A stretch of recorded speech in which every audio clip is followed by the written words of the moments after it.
This could be the last warning that millions of Americans receive before the bottom falls out in the stock market and the real estate market. Right now, millions of people believe that they are wealthier than they've ever been. Their retirement accounts are at record highs. Their homes have never looked more valuable. But what if both of those numbers are actually giving you a false sense of security? Because there's one Nobel-winning prize economist who's saying that the warning signs we're seeing today in both the stock market and the real estate market have almost never been seen before together in history. And the times that we have seen them before in history, the people who ignored it paid the highest price. Today I'm going to show you why Robert Shiller believes that this moment in time deserves your undivided attention, why his own data is flashing red warning signs, and why this isn't just about Wall Street. This can affect the two biggest assets that most Americans actually own, their retirement savings and their home. Now, if you've never heard of Robert Shiller, you've almost certainly heard of his work. He's the Nobel Prize-winning economist behind the famous CAPE ratio, one of the most widely followed tools in investing. He's also the co-creator of the Case-Shiller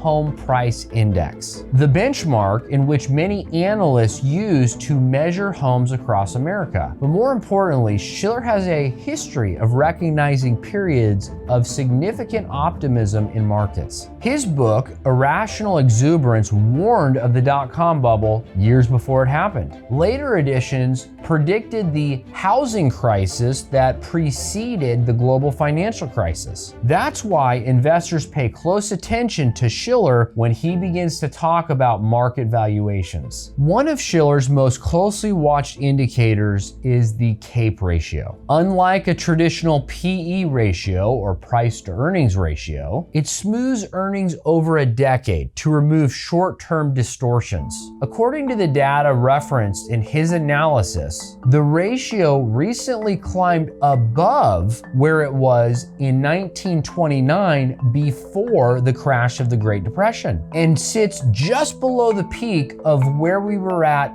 right before the dot-com bubble. That is extraordinary. Going back over 100 years, there's been only one other time where the market was more inflated. And right now, we are presently more inflated than right before the Great Depression of 1929. Historically, markets have struggled after they reach extreme valuations. Now, not every correction is going to happen immediately, and not every overpriced market crashes. But history suggests that investors should be paying closer attention when prices move this far ahead of long-term earnings. And here's where the story gets a lot more interesting and alarming. In 2000, stocks were wildly expensive, but housing was not. In 2006, housing became the problem, while stocks were still recovering from the dot-com collapse. Today, according to Shiller's argument, both the stock market and the housing market are elevated at the same time, and that is the concern. If both of the sources of household wealth begin weakening together at the same time, the ripple effects can extend far beyond Wall Street. Most Americans don't spend based solely on what's in their checking account. They spend based upon how wealthy they feel.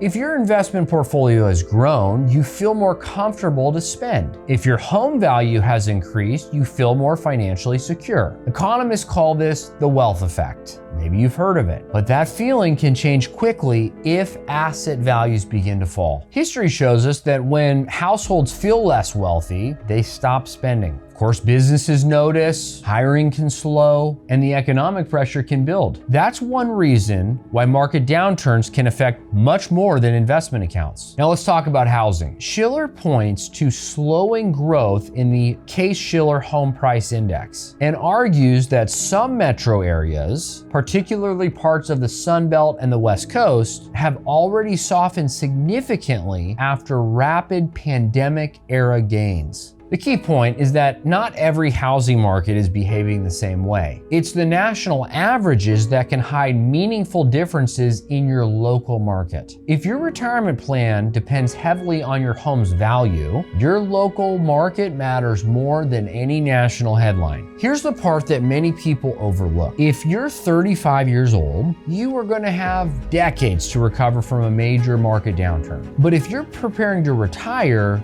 your time becomes much more of a limited resource. Large declines early on in retirement can have an outsized impact. Why? Because you're no longer just investing. You may also be drawing income from your savings. And that's why understanding risk matters. Not because fear is a strategy, but because preparation is. Could today's warning signs lead to another major market correction? No one knows for sure. History never repeats exactly. But Robert Shiller's research has focused on one thing. When optimism becomes extreme, risk often increases. That's not a prediction, it's a reminder that valuations, housing trends, and investor behavior deserve attention, especially for people approaching retirement. The headlines may tell you that everything's fine. The data, on the other hand, tells a more complicated story. Whether this becomes another painful correction or simply a period of maybe disappointing returns, the decisions that you make before the market changes matter a lot more than the decisions you make after the market changes. If your retirement plan depends on your investment portfolio and the equity in your home, this may be the right time to ask one simple question. If the market does not cooperate, will my retirement plan still work out for me? If you would like a second opinion on your retirement plan specifically, schedule a free 15-minute retirement clarity session using the link below. If you found this interesting, wait until you find out about this. Because the best time to prepare is not after everyone agrees that there's a problem, it's before.